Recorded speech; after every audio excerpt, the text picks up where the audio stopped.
प्यारे दर्शकों, नमो नमः। आपका हमारे YouTube चैनल में फिर से एक बार स्वागत है। छठी कक्षा के पाठ्यक्रम में 10वां पाठ, 10वां पाठः कृषिकाः कर्मवीराः। बहुत ही सुंदर पाठ है जिसमें किसानों के महत्व को, उनके दर्द को बतलाने की कोशिश श्लोकों के माध्यम से की गई है। और निश्चित रूप से भोजन जो है हमारी सबसे प्रथम जरूरत है और ये भोजन देने वाले हमारे कृषक होते हैं, कृषि करने वाले होते हैं, हमारे किसान भाई होते हैं जिनके माध्यम से ये भोजन हमें मिलता है। तो आइए श्लोकों को करते हैं प्रारंभ और किसानों के महत्व को जानते हैं। तयोः श्रमेण क्षेत्राणि, बोलिए, तयोः श्रमेण क्षेत्राणि, तयोः श्रमेण क्षेत्राणि सस्य पूर्णानि सर्वदा, सस्य पूर्णानि सर्वदा धरित्री सरसा जाता, धरित्री सरसा जाता या शुष्का कंटकावृता। तयोः श्रमेण क्षेत्राणि सस्य पूर्णानि सर्वदा, सस्य पूर्णानि सर्वदा धरित्री सरसा जाता, धरित्री सरसा जाता या शुष्का कंटकावृता। अब अगला पद्य देखिए। शाकमन्नम फलम दुग्धम, किसानों से हमें क्या क्या मिलता है? शाकमन्नम फलम दुग्धम दत्त्वा सर्वेभ्यः एव तौ क्षुधा तृषा कुलौ, क्या बोलेंगे?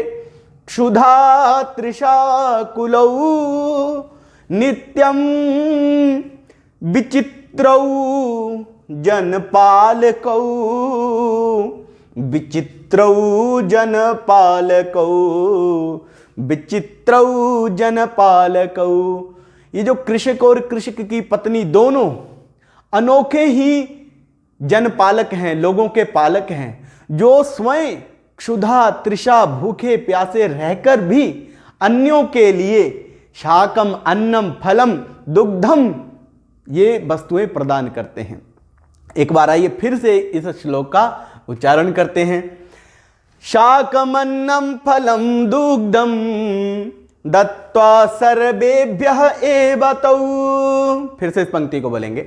शाकमन्नं फलं दुग्धं दत्त्वा सर्वेभ्यः एव तौ क्षुधा तृषा कुलौ नित्यं, क्षुधा तृषा कुलौ नित्यं विचित्रो जनपालकौ, विचित्रौ जनपालकौ। तो आइए अब इन दोनों श्लोकों की व्याख्या को देखते हैं। तयोः श्रमेण क्षेत्राणि सस्य पूर्णानि सर्वदा धरित्री सरसा जाता या शुष्का कंटकावृता। अब क्या करेंगे हम? सबसे पहले पदच्छेद करेंगे। पदच्छेद मैंने आपको बताया है कि जो शब्द इकट्ठे होते हैं या जिनमें संधि होती है उनको अलग करना होता है और उसका नाम होता है पदच्छेदः। तयोः श्रमेण क्षेत्राणि सस्य पूर्णानि सर्वदा धरित्री सरसा जाता या शुष्का कंटक आवृता। अब करेंगे अन्वयः। अन्वय क्या होता है? श्लोकों में जो शब्द आगे पीछे होते हैं उनको हम व्यवस्थित रूप से रखते हैं, क्रम से रखते हैं, उनसे फिर उसका अर्थ आता है। तयोः श्रमेण क्षेत्राणि सर्वदा सस्यपूर्णानि भवन्ति। या धरित्री शुष्का कंटका वृता जाता सा सरसा भवती।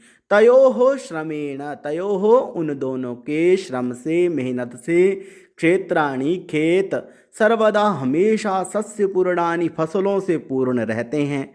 या धरित्री शुष्का, और जो धरती शुष्क कांटों से भरी हुई रहती है वो हरी भरी सरसा रसों से युक्त, धान्यों से रहित युक्त हो जाती है। अब देखें इसका क्रमशः एक एक शब्द का अर्थ क्या होता है। तयोहो, तयोहो कहाँ पर बनता है, तद शब्द है, पुल्लिंग शब्द है वो, और उसकी षष्ठी विभक्ति के द्विवचन में बनता है तयोहो। तस्य तयोहो तेषाम, तयोहो उन दोनों, संबंध में होती है षष्ठी, उन दोनों की, उन दोनों की क्या, किसकी, किसान और उसकी पत्नी की। श्रमेण, श्रमेण क्या होता है, मेहनत होती है। श्रम शब्द से तृतीया विभक्ति एक वचन में बनता श्रमेण, मेहनत से। क्षेत्राणि क्षेत्र शब्द है, और क्षेत्र शब्द खेत अर्थ में प्रयुक्त होता है, और बहुवचन में यहाँ पर इसका प्रयोग हुआ है। सर्वदा जो है अव्यय प्रयोग है, और इसका अर्थ होता है हमेशा। सस्य पूर्णानि, फसलों से भरपूर, सस्य एक शब्द है यहाँ पर, और पूर्णानि द्वितीय शब्द है। पूर्णम पूर्णे पूर्णानि, सस्य पूर्णानि फसलों से भरपूर।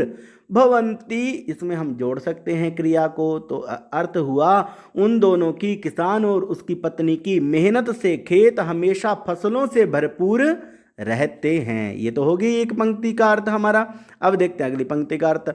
या स्त्रीलिंग सर्वनाम यत शब्द से प्रथमा विभक्ति एक वचन में बनता है या, और अर्थ होता है जो। या, ये, यह, जो अर्थ हुआ ना। आगे देखिए धरित्री, धरित्री का विशेषण क्या है, या।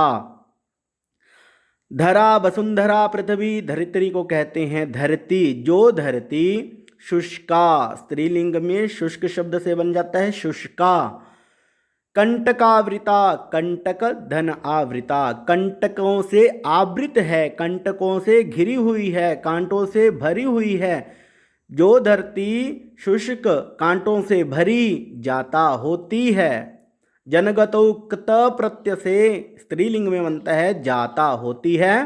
सा, स्त्रीलिंग तद शब्द से प्रथम विभक्ति एक वचन में बन जाता है सा। वह सरसा, रस युक्ता, रस से युक्त हो जाती है। तो ये अर्थ समझ आ गया। आगे चलते हैं दूसरे श्लोक में। शाकमन्नम फलम दुग्धम दत्त्वा सर्वेभ्य एवतौ क्षुधा तृषा कुलौ नित्यम विचित्रौ जनपालकौ। अब देखते हैं इसका अर्थ। शाकम, पहले तो सबसे पहले पदच्छेद करेंगे। शाकम अन्नम फलम दुग्धम दत्त्वा सर्वेभ्यः एवतौ क्षुधा तृषा आकुलौ नित्यम विचित्रौ जनपालकौ।